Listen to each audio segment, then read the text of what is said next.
Pathmonk is the AI for website conversions. With increasing online competition, over 98% of website visitors don't convert.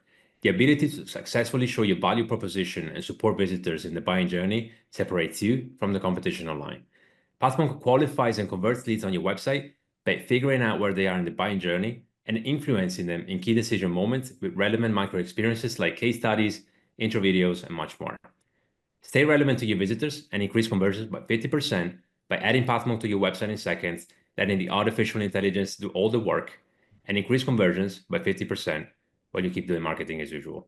Check us out on pathmonk.com. All right, everybody, welcome back to today's episode of Pathmonk Presents. Today, we are joined by Reed Perryman, is the VP of Sales and Marketing at RCN Technologies. Reed, welcome to the show. Yeah, thank you, Rick, for having me. It's such a pleasure to be here. I was thrilled when I got the invite. Likewise. And look, Reed, I want to just dive right in, if you don't mind, and talk about RCN technologies a little bit. And if you could share with us and our audience, what's the heart of what your company does, and I guess if you met someone in the street that doesn't know anything about RCN technologies, how would you describe it to them?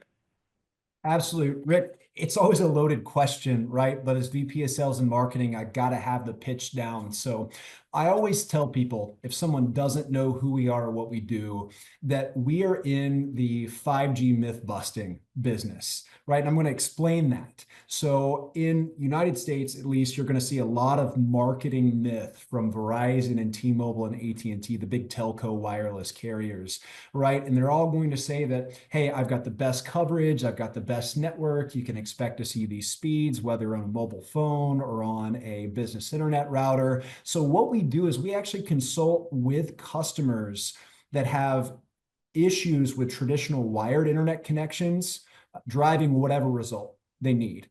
They're Mm, looking at wireless and they're going, oh my gosh, I don't know how to make that work. I've only known a physical landline wired internet connection. It's so simple, point A to B.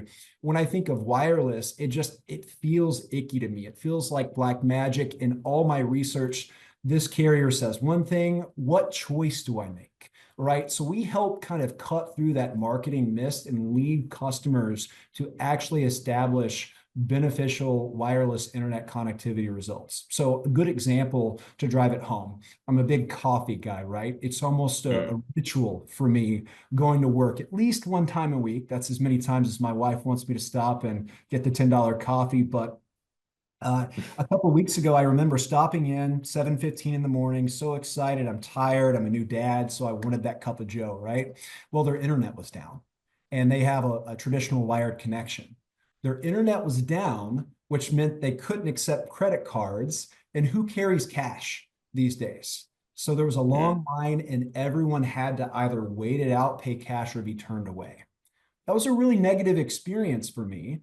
So I followed up, got one of my sales reps on the job, and now we're talking with this company about, hey, we can get you a wireless internet backup to make sure that that situation never happens again. So at the end of the day, right, we help customers make the right choice with wireless internet connection, best carrier, best product, so they never get undone. Their business never gets undone or unspooled, unwired by a traditional wired connection going down. So that's how I like to explain it. It's a lot, I know, but if you had to drill us down to a single niche, it's we're in the business of making wireless internet connections work for businesses and governments. That's perfect. And thanks for the explanation. I think it was really good, by the way. I was just going to make a note. Some people without coffee, if that happened to anyone, many people I know, they would panic, right? Because they don't have cash, they can't buy the coffee. I mean, what's then it's the end of the day, even if it's 7:15 in the morning, right? Oh, So, absolutely. I mean, I always think about that business, right? What if it was someone that was in town, passing through for business, for pleasure, they stopped there, and that was your only time to create a good experience for that customer. So they would convert, and then they would tell their friends, hey, when you go to Knoxville, Tennessee, you've got to go to this coffee shop. It's amazing. They don't get that referral power because they can't offer the product because they can't transact because the internet's down. Well, we want to offer them backup insurance for their internet. That's the goal, right? So everybody can protect their revenue and their customer acquisition. Well, that's a way to spin a negative into a positive, right? I mean, you Yep. found a business opportunity there, so it's, maybe no coffee, but then maybe you'll get some free coffees down the line. So Yeah, making a sales like a caffeine hit. So I'll take that too. there you go. You got that little dopamine hit, right? Exactly. Yeah. So, would that be the use case then? I'm assuming for companies that kind of, want to make that transition. And I guess in a way, I would love to know, is there any specific industry or vertical that you're able to serve at the moment that you feel like, there's a pattern across these companies that, they definitely need our services. Or maybe it's everyone really that needs that transition that you can help Yeah, with. sure. So, two-part question there. So, I'll start with verticals that we service, right? Industries that we service. It's kind of a loaded question because we do business to business, business to enterprise, and business to government. Actually, I was just looking this stat up. About 66% of our business over the past 3 years has been with the government sector in the US. And the remaining percentage has been with either enterprise or small, medium businesses. So within those contexts specifically, if it's commercial, we like to focus on retail, multi-location retail, franchises, anything that's Mm. going to have multiple geos, multiple doors, and therefore multiple internet connections that could go down and really jeopardize their revenue and productivity. That's a good fit for us in that use case. It's the coffee use case that I just explained to you. In the government, there's a huge industry around public safety specifically, and helping police officers, helping EMTs, helping firefighters get mission critical connectivity on the road in their vehicles as a kind of field ready office, as you will. They've got to be able to make game time decisions in the field when lives are on the line. So mission critical comms enable that decision making. So those are the verticals that we really do well in. In terms of your other question, who's really the best customer for the products and services that we consult to integrate and then support ongoing? It's interesting, right? Because it's really everyone, from a business sense or a government sense. In a digital modern age, no one is not reliant on the internet. Almost every single application, I don't care what vertical or industry you're in, is powered, is enabled by the internet in some way, shape, or form. So there's an interesting dichotomy going on. For a long time, it's been a traditional wired connection.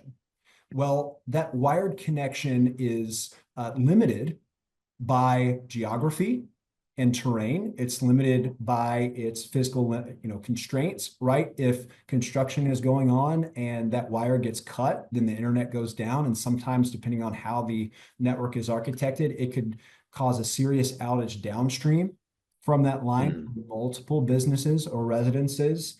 And then sometimes, like I said, it's too expensive to get. It might be there. We've seen cases where the internet connection is there, but a new warehouse is going up across the street, and the telco is going to charge a customer $25,000, upwards to $100,000, just to make it connect across the street. So a lot of limitations with a physical line.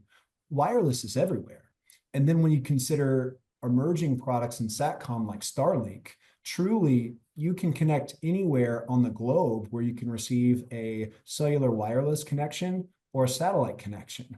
So we have a lot of use cases that aren't simply backup internet or primary internet with a Mm. wireless connection. We're also enabling vehicles on the road, as in with our public safety use cases. We're also enabling remote surveillance or outdoor public Wi-Fi, really anywhere that your business needs to drive a result that isn't locked to a physical space, a brick and mortar physical space, static space.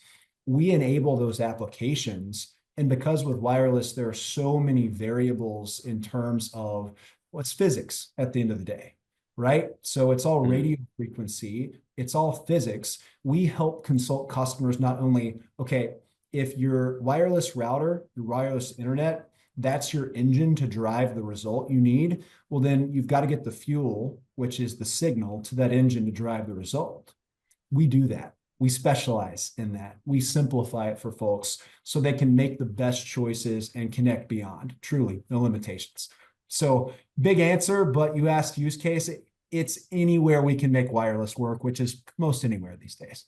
Right. Well, as a euphemism, it sounds like it's just quite a few applications, quite a few use cases, right? But it actually covers everything. So I'm curious though, because across all of these use cases and companies that you might work with, and the government also, what's the person that actually reaches out? I'm thinking off the top of my head, I'm thinking, IT department, responsible for IT, but maybe that's not the only person, right? Because I don't know. So who's actually reaching out to you guys and say, okay, we have a problem, or we want to find out more about what you're doing, and I guess in a way to speak to the sales part of your title, right? What are your top acquisition channels as a follow-up to that? Yeah, acquisition channels, it's a good question. The majority of our net new customer acquisition actually comes in the form of high impact referral partners. So Mm, we've actually gone out there. We've gone to Verizon Wireless. We've gone to AT&T. We've gone to T-Mobile. They have business units out there with hundreds of sales reps across the United States. Each one of them manages a book of business within their geography, whether that's on the commercial side or government side. They're talking to their customers every single day. And their mm, customers are coming to them saying, hey, we can't get internet connection at this place. Or, hey, do you have a backup internet solution at this place where our terrestrial connection continues to fail? It's my sales team's job to go out there and to add value to these wireless telco sales teams to educate them on our value add service and capabilities. So when their customer says, hey, we've got a need for backup internet, they pick up the phone and they call us as a referral partner. We come in, we add value, we consult with the customer, obviously optimize for that carrier's network based on the characteristics of their network, because it's all about driving the result at the end of the day. But referral partners, also our flagship wireless router partner, Cradlepoint, now owned by Ericsson, which is a global telecom giant, they have a nationwide sales team as well. So they're referring us business as well. So it's really a referral partner mm. engine that we've built for ourselves. And there's a lot of ongoing, what I call perfect repeatable marketing that goes on to them, which is simply, hey, we've got these observable days throughout the week. Sales team, call this referral group this day, this day, this day, this day. Here's the list of value adds, education that you can drive them.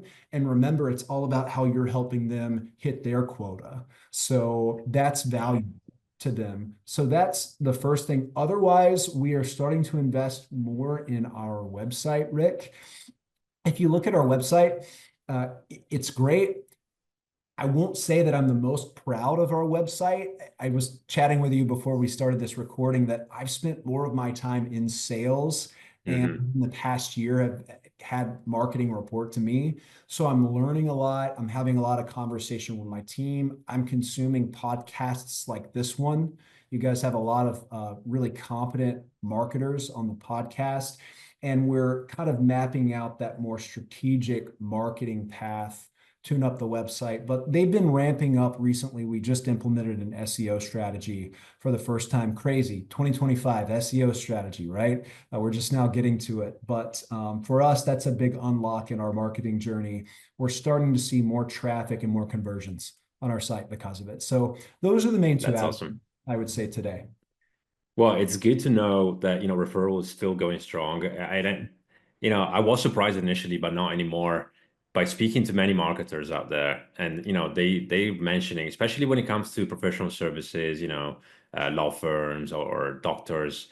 So events are big, right? Face to face, shaking hands, still big, right? And then the next thing is referrals, which is also connected in a way. And I'm just glad because it's one of those things where word of mouth, that's the first form of marketing really that ever existed, I think. So that's good. And it's good to know that you're investing in SEO and on your website, because obviously that, if you want to scale things up, then well, best way to do it, right? Um, Is there anything that you've learned, and this is maybe, coming from your learnings, your recent learnings, Mhm. about what makes a great converting website? Because obviously you're working on SEO part of things, right? And maybe you come across a tool or a specific approach or anything really that you think you might implement in the future to drive even more conversions and growth for the website. Right. It's a great question. Like I said, I'm a serious student of marketing. And the more I scratch the surface with marketing, the more I realize, just like sales, it's this deep ocean of strategy. And it's almost hard to keep up and keep your head above the water when you're first getting started. But I like the challenge. So, what I'm finding right now with my marketing team, I have them sending me key KPI reports all the time. One thing that I'm really drilling down on, what are our most trafficked pages on our website? I'll give you an example of where I'm going, Rick. We have a simple internet speed test tool on our website where Mhm. clients all over the world, whether you're on a mobile device or a laptop or a desktop, can go in, they can hit test, and it'll actually show them their upload and download speed along with latency and jitter for their internet connection, right? So it's a useful tool, and we get thousands of hits on this every single week. Well, the more I see this, I'm on that tool because I haven't thought about it in years, right? I haven't been over marketing Mm. a website. I'm on that tool and I'm going, okay, hold on. There's no pop-up directing people to take a quiz or go look at another blog or download a white paper on optimizing connectivity. There's no suggested content with tangentially related topics, taking customers on a journey with us. It's a great tool. A tool's a good kind of attraction, a magnet, a lead magnet, it should be. But if we don't have strong CTAs, or if we're not funneling people in that flywheel journey, spend this amount of time with us, learn more about this thing that you might not know about, they're never going to hit a convert button, much less we don't have a legitimate convert button on that page either. So that's one of the big things that we're looking at in my mind.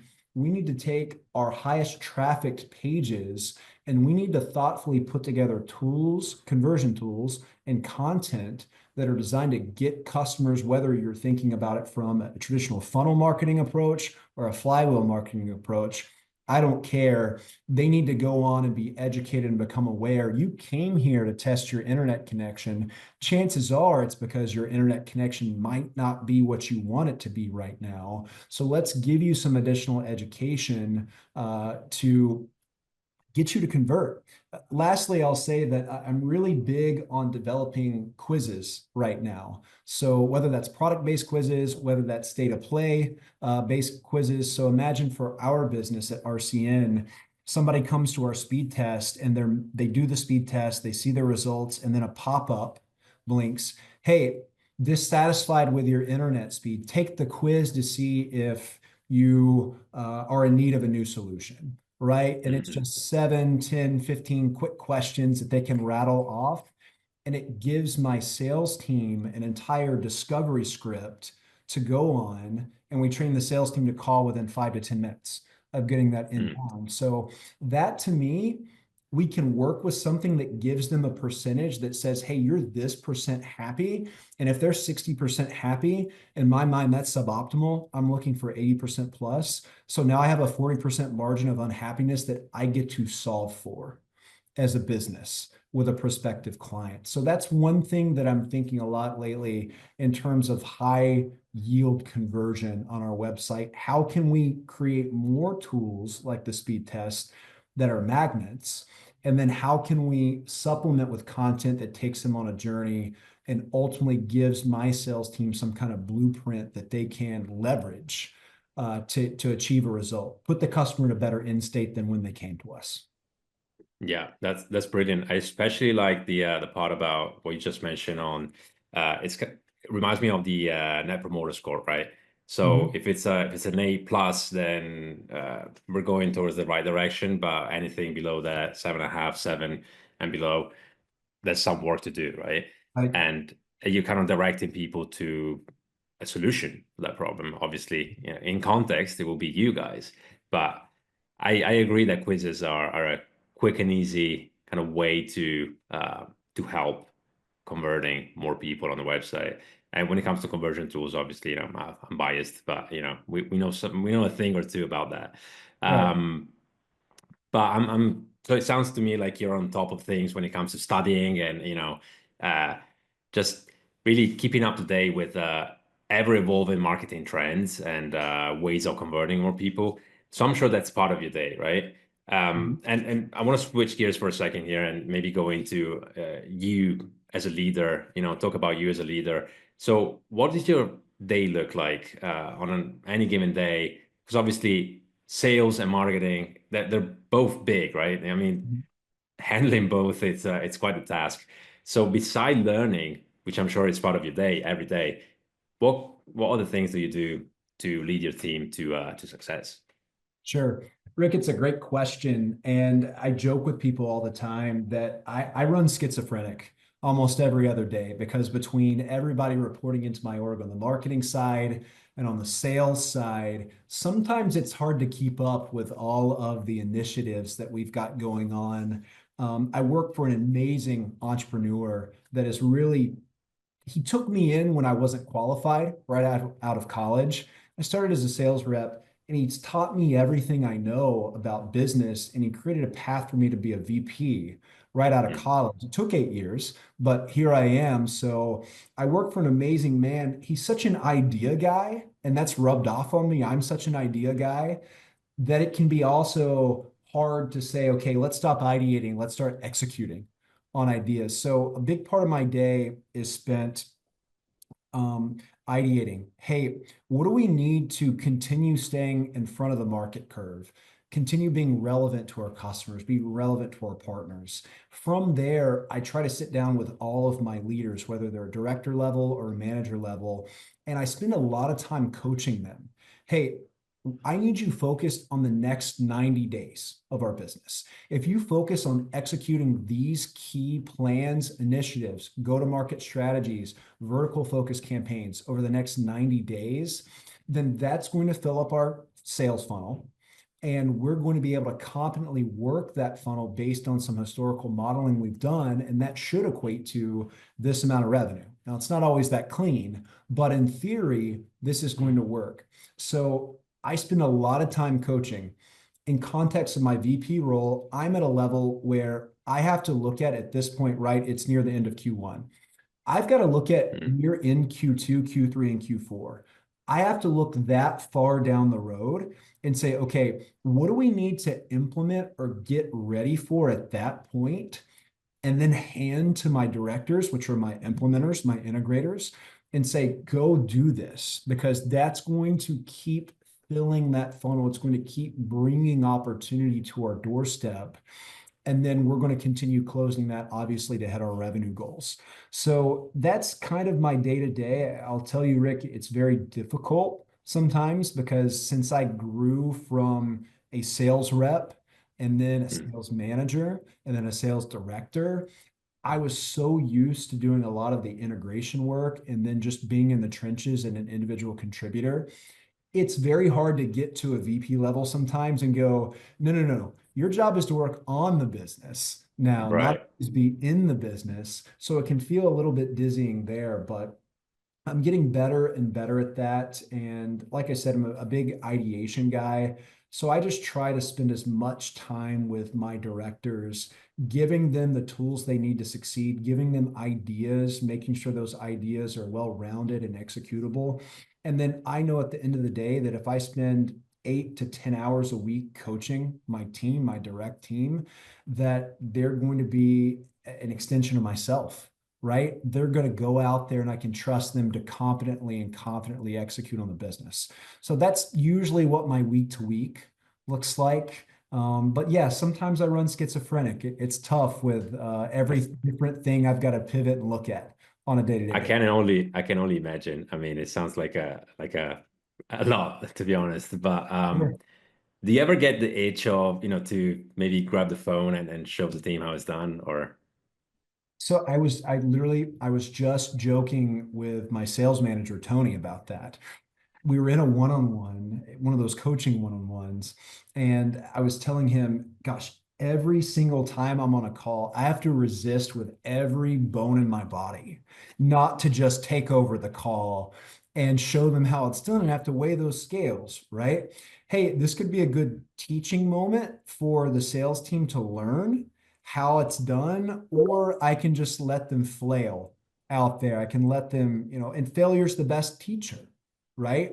And then we can have a post-game coaching session, review the tape because we like to be invested in AI tools that give us the replay and give us the game film.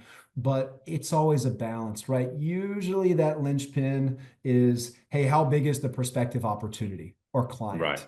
client? That kind of moves my tolerance threshold to step in and say, whoa, whoa, whoa, I've got to I've got a lead now. So, but yeah, it's hard. And sometimes I sit around thinking I'm so tired of working on the business. I miss the phones. I want to pick up the phone and just go sell something. Yeah, I can only imagine. And look, it's like that saying, give a man a fish, feed Mhm. it for a day, teach a man how to fish, then feed it for a lifetime. So that's that balance. When you say that, that's what I think about, right? You teach him how to fish, you teach him how to call, you teach him how to sell, but sometimes, you just gotta do it. Right. So Right. yeah. All right, Reed, thanks a lot for being on the show with us today. As we wrap up, I want to give you the last word. So if someone forgets everything about the interview today, what's the one thing that they should remember about your company at RCN Technologies? I would say, Rick, that wireless business internet doesn't have to be scary. I know that customers are so used to and they're so comfortable with a traditional wired connection. And I know that there are so many decisions to make and so many buzzwords, keywords, terms that people are unfamiliar with when it comes to optimizing a wireless connectivity solution.